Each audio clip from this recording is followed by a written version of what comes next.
2016 MV Agusta Brutale 800 First Ride Review. Nasty, brutish in short is the famous phrase used to describe the life of the typical medieval peasant, or MO editor, but it could almost describe some of MV Agusta's earlier brutales. With this latest electronically enhanced iteration, MV has brought the bike all the way into modernity and then some. The goal, according to MV, was to make the new bike more customer-oriented and easier to ride, with a focus on both reduced fuel consumption and a more friendly user interface.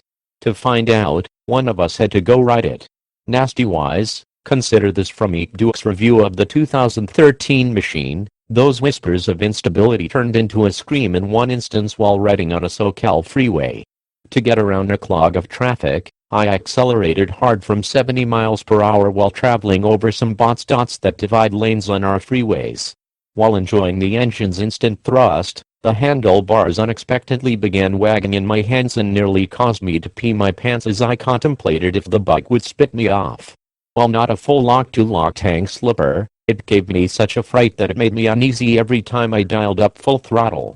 I'd factor in the cost of a steering damper if I was considering a Brutale 800. The new bike still doesn't have a damper, but it does have 1 degree more at 24.5 degrees now, along with 8.5 millimeters more trail, 103.5 mm now, and 20 millimeters more wheelbase, 1,400 mm 55.1 inches, in a slightly stiffer hybrid frame of MV's signature steel trellis and aluminum side plates.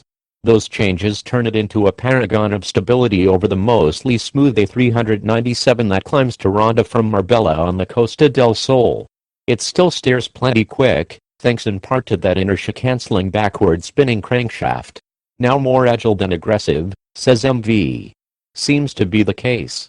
The brutishness of the thing has also been reined in, some of it government-mandated and some of it out of common sense.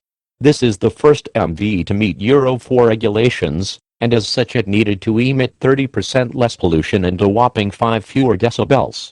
In achieving that, it makes a claimed 116 horsepower instead of the previous 125, but a lot of that HP peak was bulldozed lower to fill in a trench in the mid-range. R&D Technical Director Brian Gillen, who was also head of MV's World Superbike Supersports Squad while he was in charge of the Brutale and various other projects, points out that MV's racing data reveals its riders are at full throttle only 12% of the time even on the racetrack.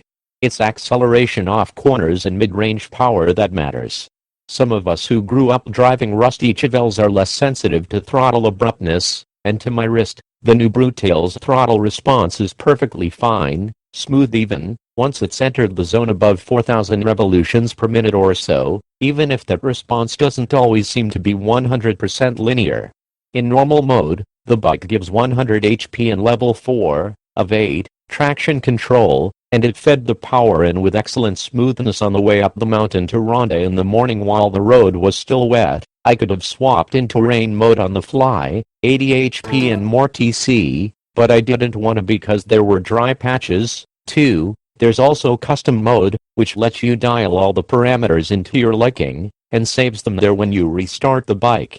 What I am a harsh critic of is auto shifters that don't work so hot.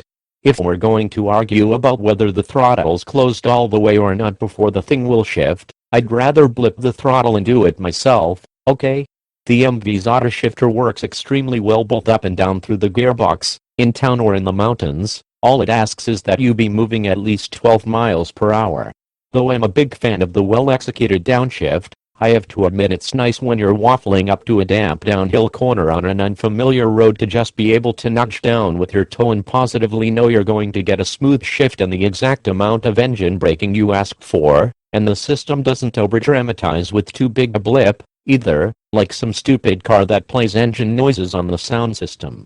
Just enough to mate the gears perfectly. I even took to downshifting mid-corner just for fun, which also never upset the bike. Engine braking is one of the things that also adjusts when you switch from normal to sport, along with throttle sensitivity and RPM limit. Upshifting leaned over with the gas on is even better.